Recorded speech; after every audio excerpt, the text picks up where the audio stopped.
My name is Tom Lodziak. In this video, we're going to give you some tips on how to beat a defensive player. And we're going to give an example of a typical defensive player.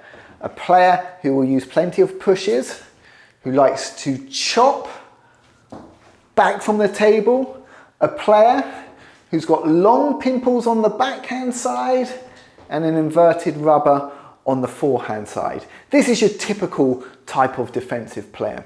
And you're going to hear from Coach Orsi. Orsi is a very strong defensive player. She's represented Hungary in international events. So she's got some really good tips about how you can beat a player like her. So let me pass you over to Orsi and she will share some tips on how to beat defensive players.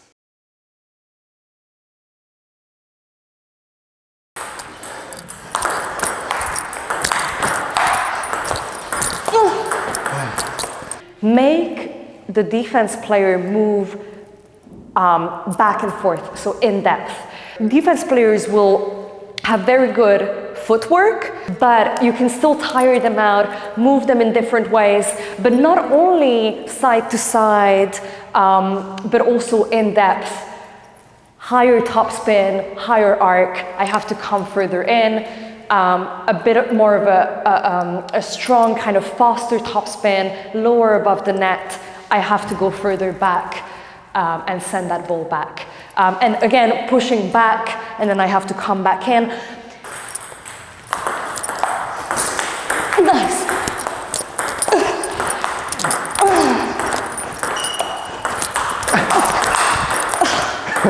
Beautiful.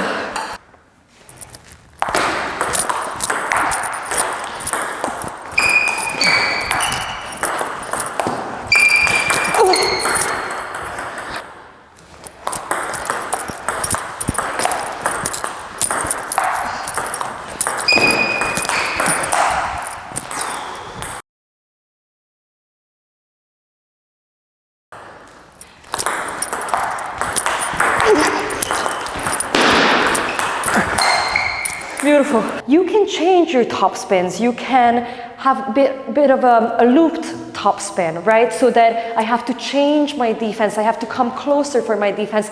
That again comes back to the question of moving back and forth, moving in depth, right? If I'm back here because I've just received a very strong top spin that was very low above the net, you know, I'm back here, I then receive a higher loop that's not coming out quite so fast. I have to come further in, up and down a little bit more. It might be uncomfortable, I might miss, right? So that the differences between different types of top spins is also something that you want to think about.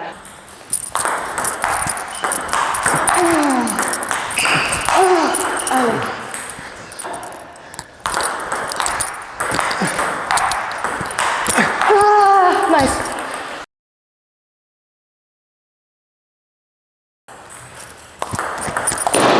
Yeah. Yep.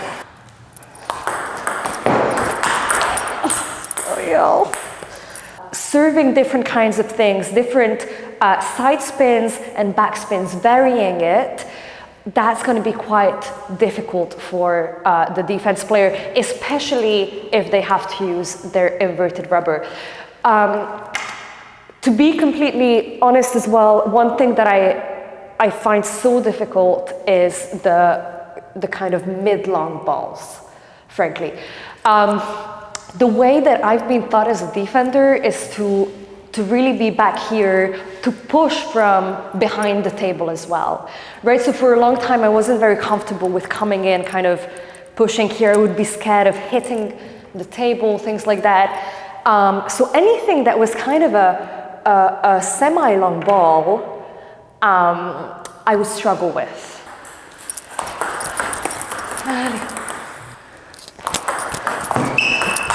Beautiful.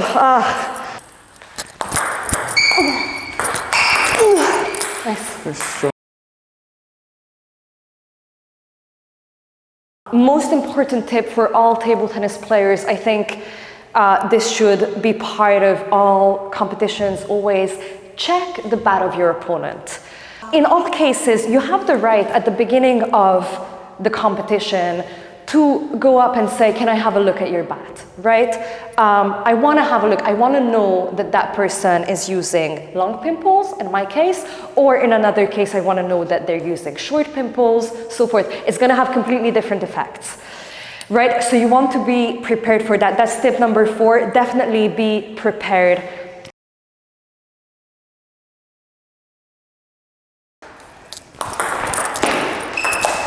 Beautiful. Don't cave in to their game. Okay, so you're an attacking player. They're going to be very comfortable pushing a lot, defending a lot. They're going to be very comfortable with the ball. They're going to send everything back. You don't want to be too scared to use your top spins, use your smashes, and so forth.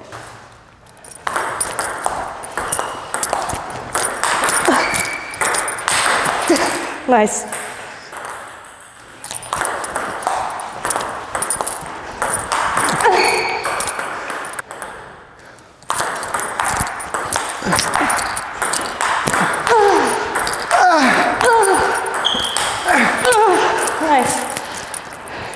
Thank you very much, Orsi, for some really useful tips there. And as you could see from the footage, when I started to apply the tips that Orsi was giving, hey, I was starting to get on top, starting to win lots of points. So I felt trying to apply the tips that Orsi was giving, yeah, it had a real beneficial effect and makes it a little bit easier for me when I start to play against defensive players.